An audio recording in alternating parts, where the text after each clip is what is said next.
barbershop conversation, guys. Feel free, hit the subscribe button. Hey, I'm about to get this work in. About to hit these mitts, get this work in. Houston is coming together. Hold tight. I'll have the flyer for you. We probably got to make a little small corrections to it. I said today, but I got to edit it out, so it should be done tomorrow. Moving forward, you know,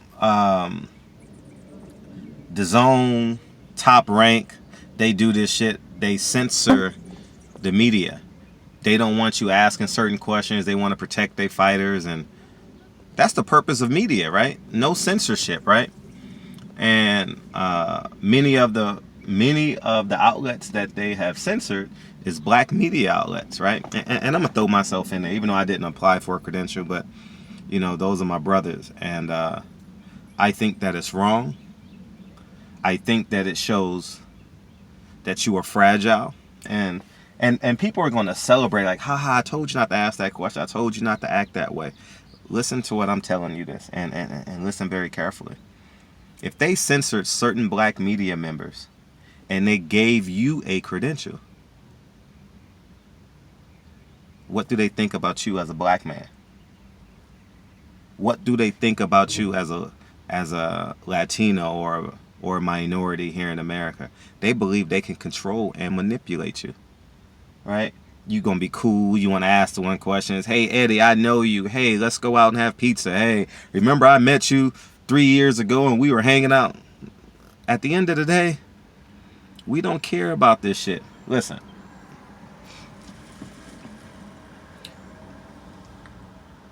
Media has a job to do. Media has to cater to the fans. They don't have to cater to the fighter. They have to respect the fighters. I don't believe that there's no space in media for a man to blatantly disrespect another man. Now, responding to disrespect is completely different. But I don't subscribe to media members being blatantly disrespectful. All right? And I think Eddie Hearn, Anthony Joshua are fragile. They're sensitive, they're fragile, they're weak, they're liars. And there's something in their makeup. You guys help me put my finger on it. There's something in their makeup that leads me to believe that they're not thorough.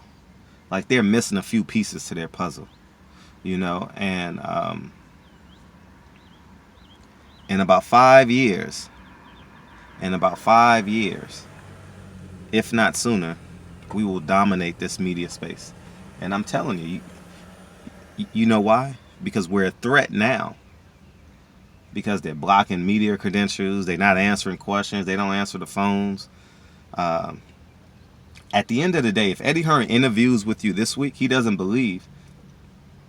He believes he can put his thumb on your neck. If Anthony Joshua interviews with you, he believes you to be a coward type of man. He believes you that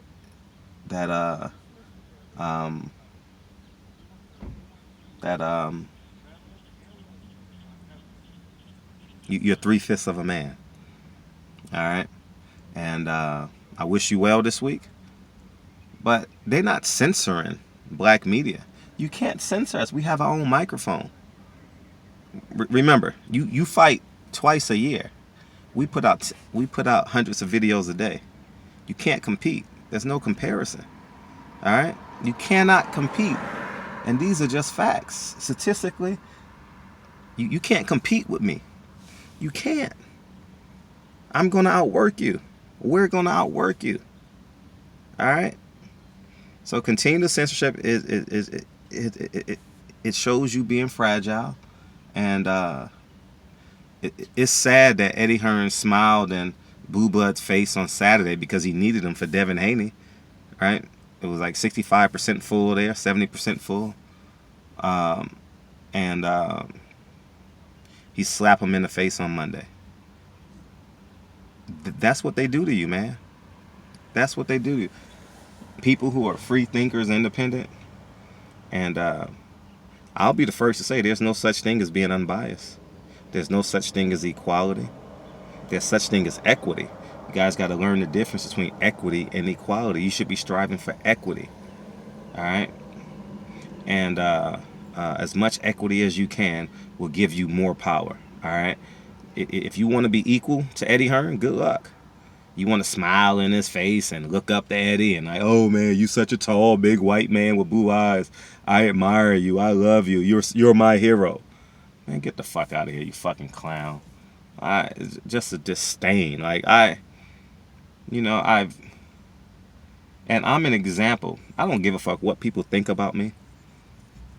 I am a great example of getting it out the mud and having more money than you can spend on a daily basis. 78 tells a great story about how he beat his case. He turned down a deal and fought his case and got out of jail. Al Heyman is another case where you can go to Harvard Law, and use their power against them and become greater than what they can even imagine. All right? There's so many different examples, no matter where you are in your life. Sam Watson, you can turn boxing into a family business and everybody make millions. You understand? There's so many great examples that we have, where betting and believing on yourself is fruitful. You're going to have to fight the good fight. You're going to have to stay consistent, right? Because the Constitution in this country wasn't built on our personal beliefs, on our culture. All right? Anyways, man. So anyways, I'm going to go hit these mitts. I'm going to go work out. Hopefully everyone's working out today. Get off your fat asses. Get in shape. Houston, we coming to give back to the community. LDBC is giving back to the city of Houston, man. We're going to have 50 to 100 people in that motherfucker just serving the community, man. I don't see no white outlets doing shit like this. I don't see it at all. And it's not because we feel obligated, we feel pressure to do it. We want to do it. It's in our genetic makeup. Their genetic makeup is to be culture vultures. You don't believe me? Look at our society. Look at Kim Kardashian. Look at Eddie Hearn. Culture vultures. They take, and want all the credit. Barbershop Conversations. My appointment's at 9:15. I gotta go. Barbershop Conversations, man. Feel free to hit the subscribe button, and I'll talk to you guys soon. Peace.